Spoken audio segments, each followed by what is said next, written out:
Hello and welcome to Alastaro and the drag strip deep within the forests of southern Finland. This is an all-methanol show. We have the funny cars, currently being led by Michael Kagarad, and we have the top methanol dragsters. Currently the leader is Mr. Consistency, Peter Beck from Switzerland. Well, these are the funny cars, round 2, Alastaro, here in Finland. And of course, once upon a time called Top Alcohol Funny Car, an FIA ruling deems that they now be called Top Methanol Funny Cars. 6 seconds to 230 miles per hour in a short wheelbase, carbon fibre cloaked race car bearing a resemblance to a standard road car. That certainly is not the case with the top methanol dragsters. Of course, now methanol instead of alcohol, in deference to the FIA.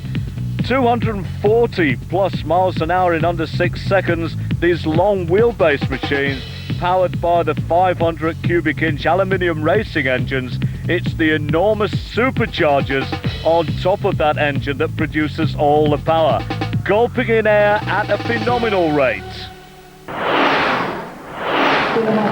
Before we get into the racing, let's take a look at the leaderboard following round 1 at Santa Pod. Peter Beck for Switzerland out there ahead from Finland's Jarmo Roivas. Dave Wilson, Rob Turner, 3rd and 4th. Well, one of those guys, our number 1 qualifier here this weekend, Dave Wilson, with the Nemesis car. And, well, really pleased for the team. A lot of cooperation got into the blending of 2 separate top methanol dragster race teams, with Dave Wilson at the wheel of this car. And so far, Paul, this is proving very successful. Absolutely, did so well at Santa Pod. Looking for big things for the British team this weekend. Well, Dave flicks it off early, runs through with a nice easy 6.2. And that by run in round 1, of course, courtesy of being the number 1 qualifier, which is a great result. And still, as I say, runs a 6.2.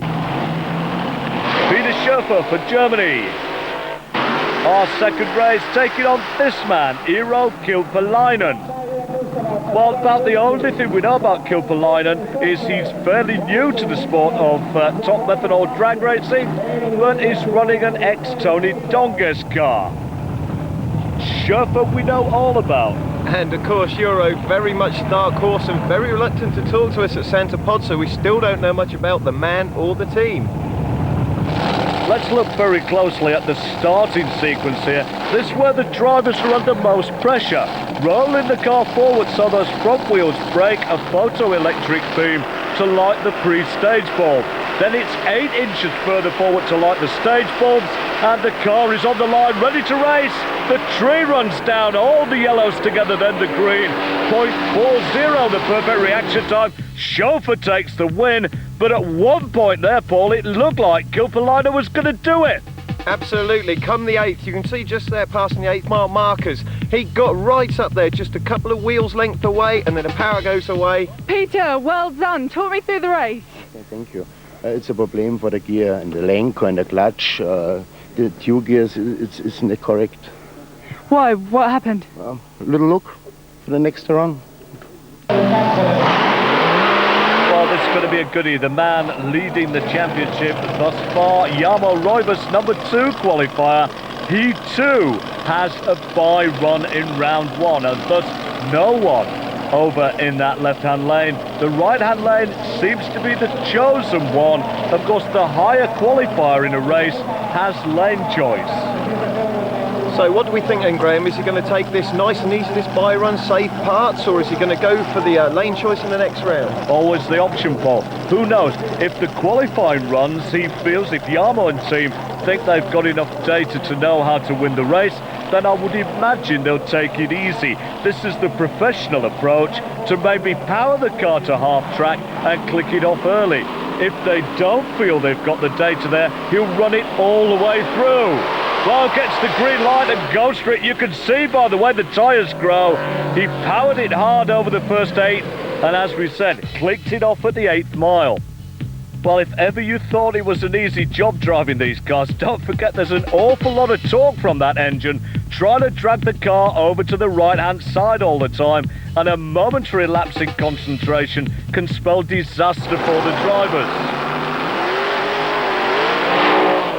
Well, this is going to be a goodie. This a race.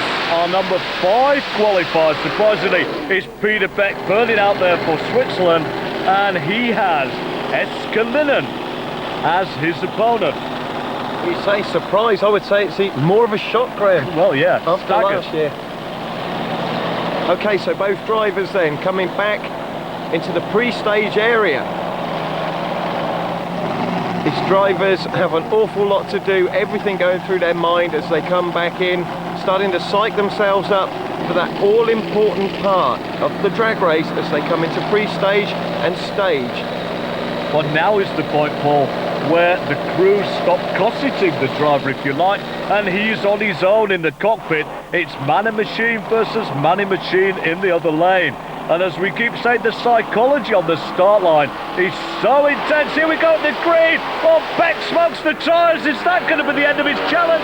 It looks like it. Escalinen goes through and takes the win. Major upset. A lot of engine damage for Peter Beck as well. What a horrible way for the championship leader to go out. You can see smoke the tyres away from the start line. Had a slower reaction time too. And then a lot of engine damage as Escalinen takes the win. I have a very hard high shake and lift the throttle. Start to win. That's drag racing.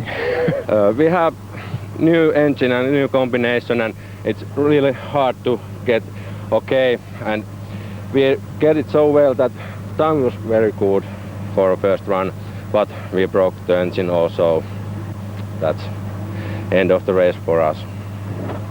Well, obviously a disappointment at this time. Yes, we win the run, but engine is broken. We can't continue anymore. Well, don't be confused there. That's both cars in that race suffering engine damage.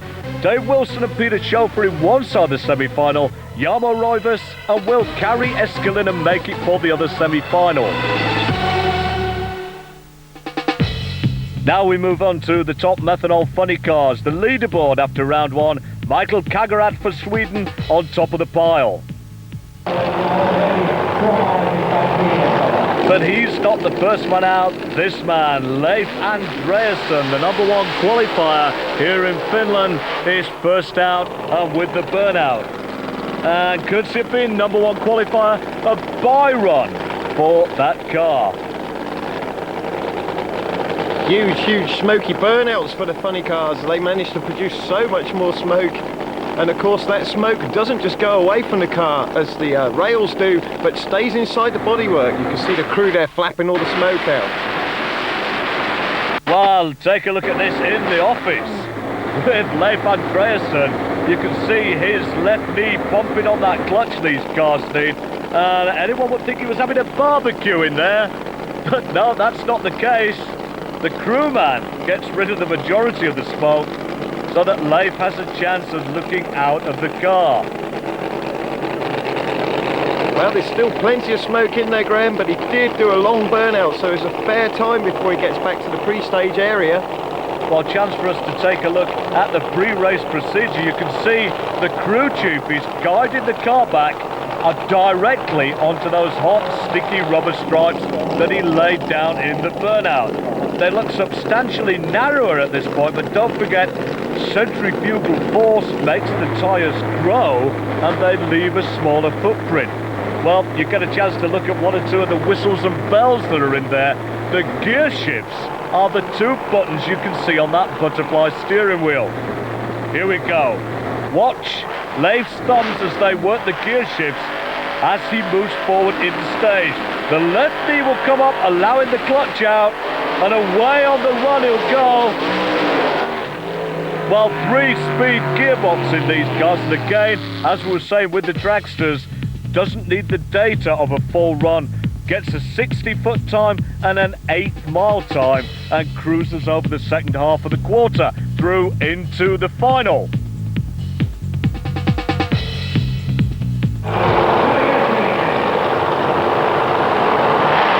Well, this is going to be a race all Sweden. The man leading the championship with the Camaro, Michael Kagerad, and unusually a Saab body for this man, Leif Helander, the Star Cutter team, and he's all Viking, did you know? And that comes through very much when you're chatting to him, of course, Graham. The whole team very, very much psyched up for this meeting. Well, pointy hat with horns on syndrome for Leif Helander. Couldn't be a greater contrast. Michael Kagerad is calm like an Alarm Frost of Top Methanol Funny Cars. This is the tense moment into pre-stage 12 cars. Helander stages last and takes the lead. Look at this half track. Oh, I thought Helander was going to do it. Kagerad powers through. The Camaro takes the win. But look here on the start line. Helander, everything to play for, but in fact a red light. I thought he had Kagerad away from the start line. I didn't notice, did you, Paul? No, it just looked like a great hole shot. What a shame. I saw a red light. Yeah. But anyway, I got a good time. I had to shut off a little bit early because the car was a little bit strange. But the run was good. Was there a tyre shake? It was not tire shake. I don't know what it is, but the car soon want to go to the left, and I click it off. I know I had won the run anyway, so I didn't take any chance. Sets up our final for the Top Methanol Funny Cars, Leif Andreas and Michael Kagerad.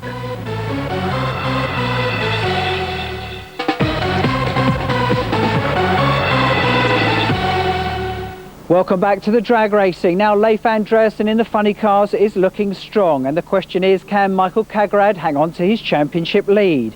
And in the dragsters, Jarmo Roivas is the one to watch. Top Methanol Dragster, the semi-finals, Dave Wilson team nemesis, Peter Schofer from Germany, Jarmo Roivas and Kari Eskelinen. This is our first of those races. You got a favourite here, Paul? Well, not on paper, but of course I'm going to have to say Wilson because he's British. Well, the contrast in equipment these two are using couldn't be more distinct. Peter Schofer with those little front wheels on that Dragster in the left-hand lane, small block Chevrolet, and ahead of him here as they reverse back after the burnouts, Dave Wilson with that enormous air dryer on the front of the car, the carbon fibre lump hanging over the top of the driver's head, guarantees to get more air into that supercharger, and it's supposed to be out of that disturbed airflow that the car makes. Absolutely, and it's nice to see, if you like, Formula One technology and materials coming over into the dragsters now. Well, this is it for Dave Wilson. Time for the drivers to go head-to-head. Peter Schofer rolls the car forward into that pre-stage beam and sits there, waits for Dave Wilson. Of course, these cars launch with a clutch. The revs come up. No sign of Wilson. Well, he must have been pushed back from the start line. Problem with the car, you saw Schofer ordered into the start beam, went through and takes an unopposed win. Well, that's a turn-up. What a shame. All that effort gone into getting the British car there and out with the breakage.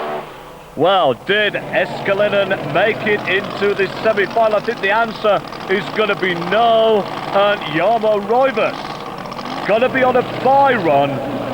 Well, the engine breakages going on in this round of Top Methanol Dragster are unbelievable. Well, the drivers, of course, are always trying their hardest, but we've got the added problem this weekend of the extra temperature. You can see it's such a hot weekend, those mechanical parts being tested to the limit. Well, again, we're going to find out. Jarmo obviously knows he's unopposed in this race.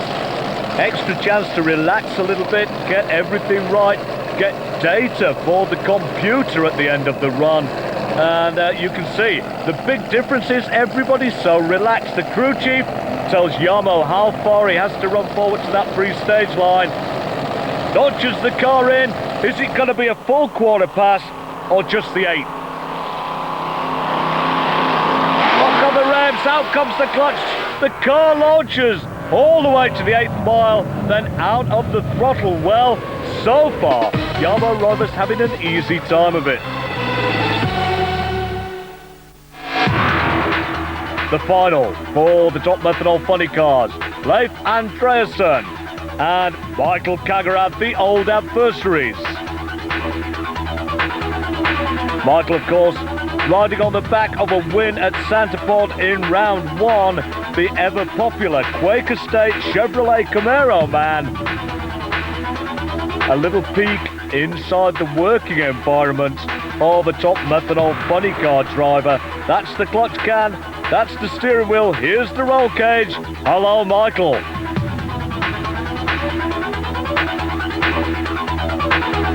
Something tells me behind those blue eyes there is a distinct killer in there somewhere. Red hot on the tree, Michael Kagarad has for many years been the man that everybody fears in the opposite lane. And of course, Michael is one of our only professional drivers. Well, the man who won the championship last year was this man, Leif Andreasen. Kamasa Tools, Pontiac Firebird body on the car. Really does look a picture. That enormous butt catcher, the air scoop, sits on top of the fuel injectors, atop the supercharger, in turn atop the engine. And if you thought nobody did any steering in these cars, then that is what they have hold of inside that roll cage. Here we go then. This is the final.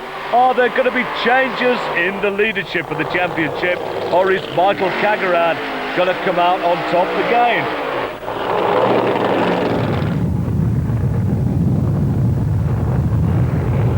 Top Alcohol Funny Car final is again going to be very hard fought. Two competitors that are very well sponsored teams, very strong running, know this track, have both raced here for many years.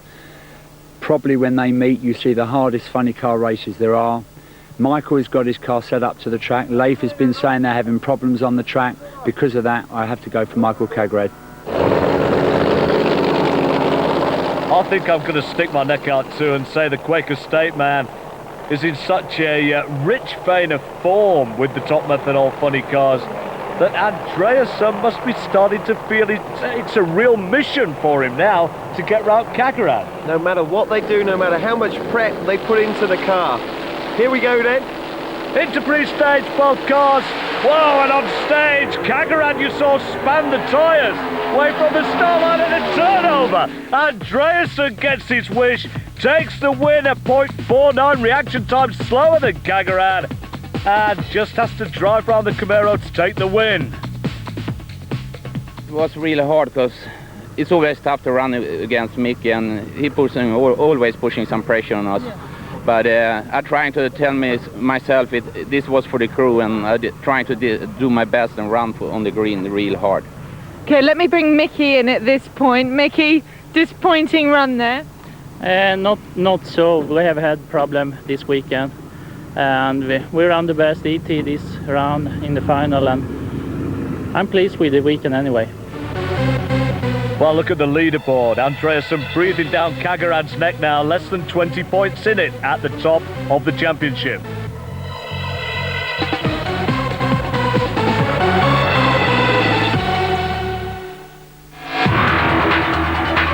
Peter Schofer, his first final of 1999.